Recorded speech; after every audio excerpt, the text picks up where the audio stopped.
Hey guys, it's Chelsea and welcome back to our urban homestead. Today we're going to be canning up a myriad of things. I'm going to show you how to pressure can your meat to have it on your shelf and ready for a quick and easy meal. This is perfect for beginners, so if you are new to canning, welcome to the wonderful world of preserving your food. I've got some ground beef, some ground turkey, a cut of beef that I did not label that was in my freezer. It looks like some kind of roast, so I'm gonna get that canned up. And then I have some leftover au jus from our Christmas dinner that I don't want that to go to waste. And I also have a quart jar of spaghetti sauce that has meat in it. From like the day before Christmas. I don't want that to go to waste either. So I'm going to pressure can all of that together in my canner, and I'm going to take you along and show you the steps on how to pressure can different kinds of meat. So stick around.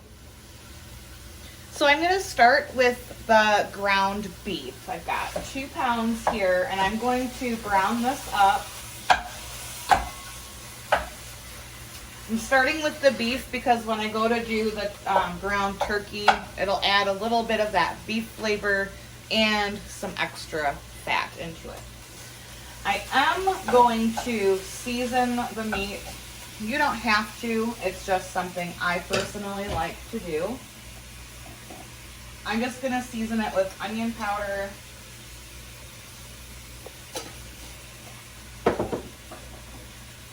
some garlic powder, some salt, and some pepper.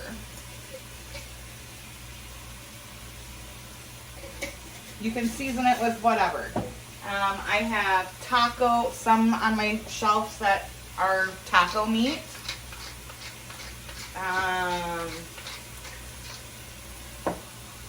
have, Sloppy Joe that has meat and everything in it. All you gotta do is pop the top, heat it up.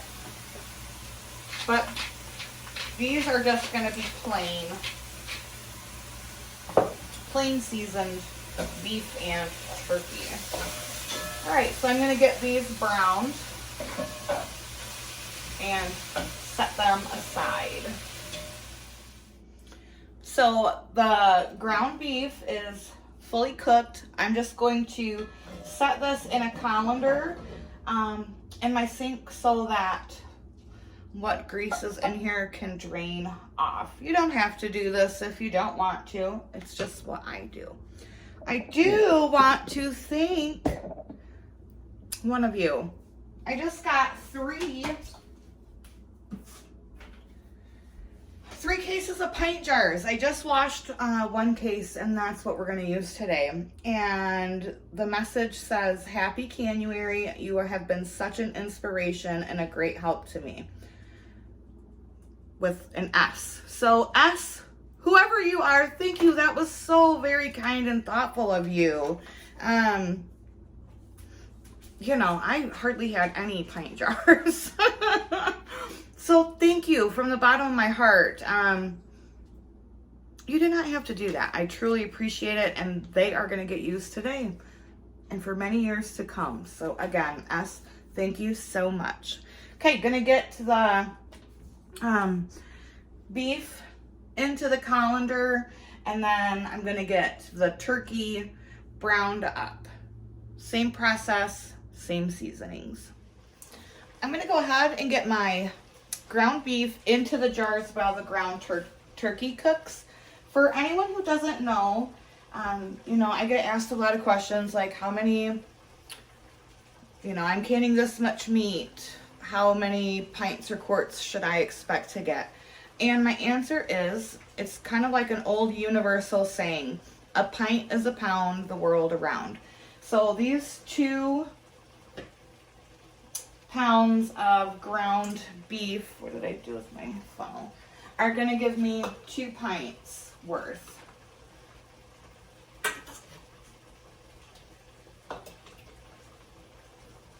So I'm just divvying them up. So that's a good way, if you're figuring, well, I've got this much meat.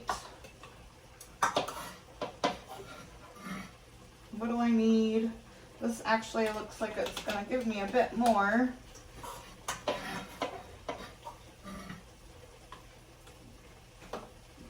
You want to fill it to the 1 inch headspace mark. And then I'm just going to let these sit here and finish. I might be able to get 3 pints out of these.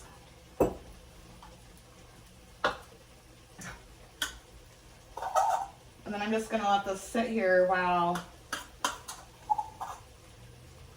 the turkey's cooking. Okay, so that's like 2.5 pints.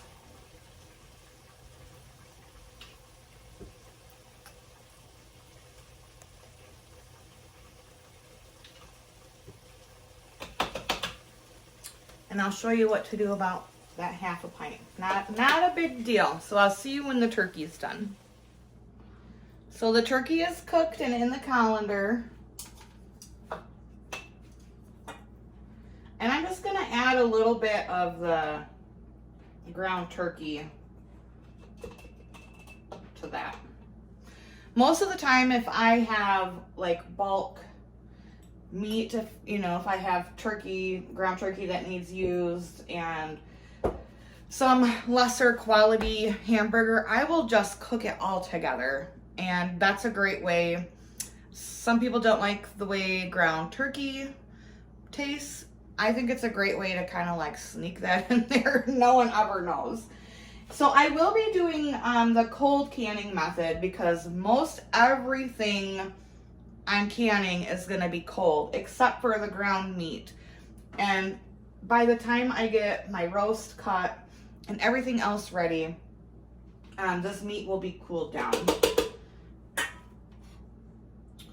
There are 2 different types. For any of you who are new to canning, there is the cold pack, cold canning method, and hot pack, hot canning method. I have plenty of videos on how to do both.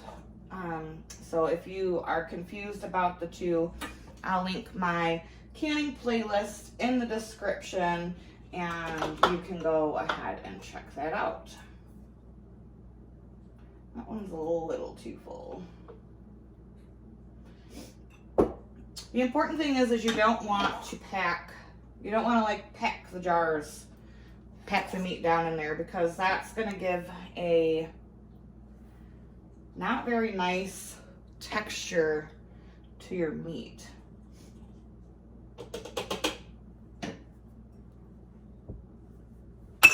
Ooh.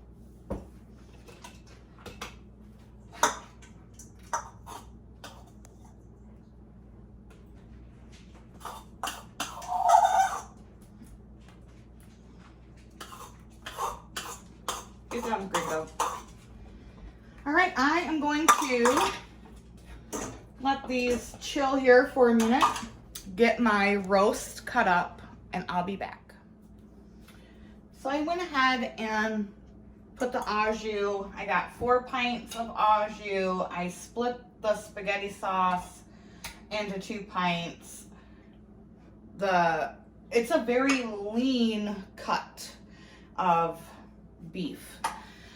And that's the great thing about pressure canning your beef to be shelf stable is you can take a very lean cut of beef and pressure can it and it will be tender and delicious. So I got 4 pints of that.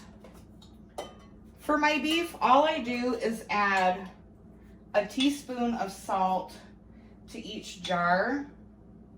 I don't add water because even though this is a leaner cut of beef, it will create its own juice. For the beef and the turkey, what I like to do, you can can these with no liquid added if you want, and honestly I do that quite often. But this time I'm gonna show you how to do it with liquid. So I like to add just a bit of beef base. I'm gonna add the beef base to the ground beef, and then I'll add chicken base to the turkey one. And that just really gives it a, you know, more flavor. A lot of people don't like canning meat, especially with liquid, because they say that it doesn't have flavor. Well, it doesn't have to be that way. I really like canned meat. It's just so convenient to have. I'm doing about a teaspoon of the base, or, you know, bouillon, better than bouillon, whatever you have. I would say if you have dry bouillon cubes, I would only add half of one to each pint, one full one to a quart. So everything is cold. Like, all of this meat is completely cold.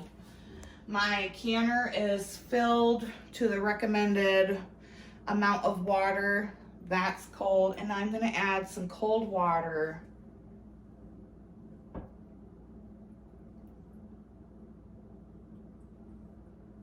And you're only gonna go to the 1-inch headspace.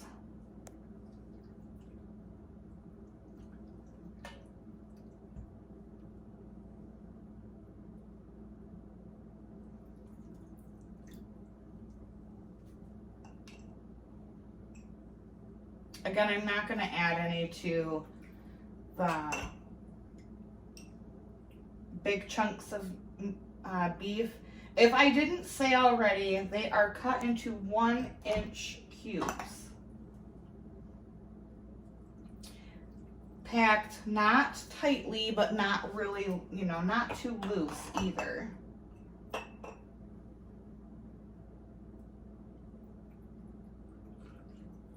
Now, if you were doing the hot canning method, you would add boiling water instead of the cold water like I just did.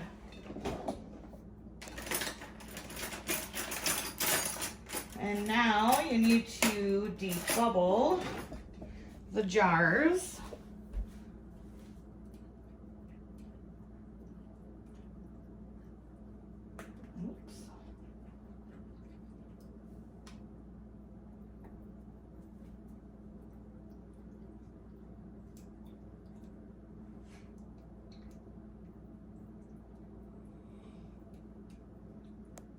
And the last very important step, especially with meats or any kind of sauce, but mainly especially meat, is you want to take a clean rag and you really want to wipe the rims very well, because even though you use a funnel and whatnot, you don't, if you have any grease, it's not going to seal properly. I'm using my 4 jars lids. I will put the link to them and my code in the description box below. My code will get you 10% off. These are wonderful lids. And you're going to put your lid on, your ring on, fingertip tight, which is as tight as you can, you know, fingertip. Don't be cranking it on there, and you don't want it too loose. So fingertip tight. I'm going to get the rest of these done and ready to go into the canner. So today I pulled out the goat. For those of you who are new here, I really wanted a goat for Christmas, and April bought me this canner instead. Now, I have wanted one of these canners for about 10 years.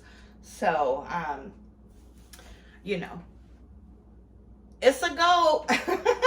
So, since I'm doing a large canning session, I pulled this out because this will hold 19 pints. And before I can use it, it does need to be, it doesn't use a gasket like my other canners have. So we need to oil the inside lip here. Just a very light coating. You don't want to be able to see it. Just, you know, just a nice light coating.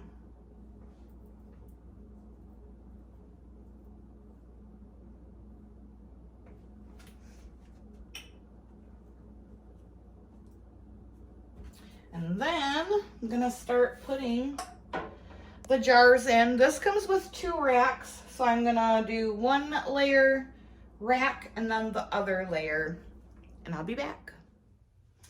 All right, the canner is full.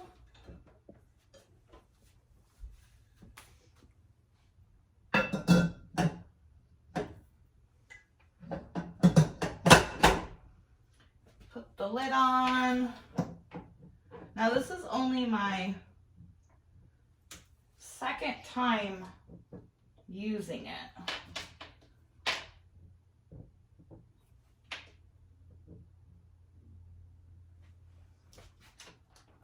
And then you want to take the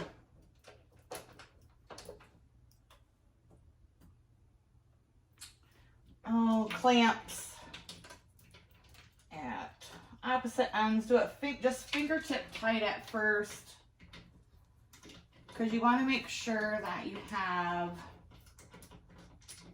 an even gap all the way around. The first time I did it completely perfect. And so then you're just checking to make sure that the gap is good, which it appears to be. You want your arrow and this notch here on the canner to be lined up. Okay, everything looks good. So then you just go ahead and tighten it down. Don't like crank on it.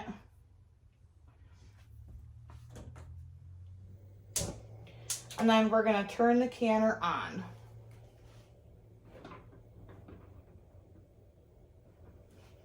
We're going to let it come up to temperature. If the lid is not on correctly, you will see steam coming out from the sides. So I'm going to let this come up to temperature. Once that happens, it's going to start releasing steam out of this valve. I'm going to set a timer for 10 minutes and I'll be back. So steam is just starting to come out of the canner. It's not quite the real steady stream that I need in order to set my 10-minute timer, but no steam leaking from the side, which means it is sealed properly. And once this really starts going, it's almost there. I'll set a timer for 10 minutes. And once that 10 minutes is done, I'll be back. Now it's vented for 10 minutes. And per my altitude, I need 10 pounds. So I'm going to go ahead and place the jiggler on there. And once it starts rocking and rolling, I'm gonna adjust the heat, turn the heat down. This part is still very much a learning curve for me. I'm used to my Presto stovetop, and this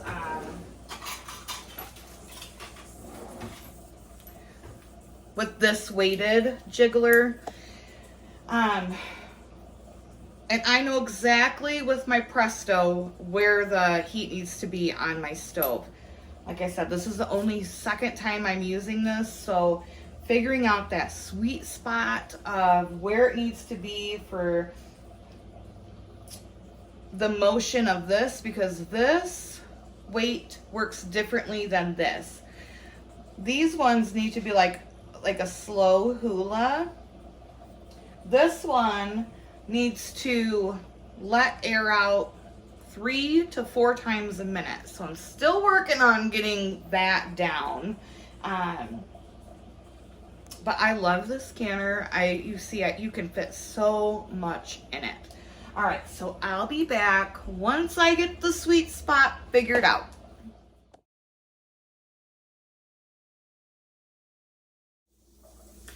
So I just realized I did not come back. Sorry. Everything processed for 75 minutes. Those are meat times for pints. If you are processing quarts of meat or beans, you need to do them for 90 minutes. So I just turned the heat off on the stove. This is gonna come down naturally, and once it's cool and there's no pressure, I'll bring you guys back and we'll take the stuff out of the canner. All right, I just pulled them out of the canner. We've got the ground beef, the ground turkey. Look how beautiful. This was that cut of meat, the au jus, and the spaghetti sauce with meat. Not bad for one day's work and getting some stuff on our pantry shelves. Again, I will link the 4 Jars website below with my code for 10% off. Thanks for watching, guys. I have a lot of things to clean up in the kitchen.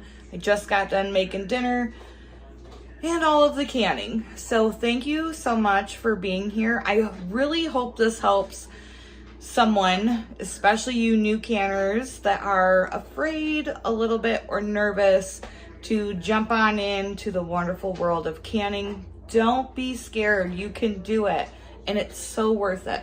So until next time, guys, from my kitchen to yours, happy canning and abundance and blessings to you. Bye-bye.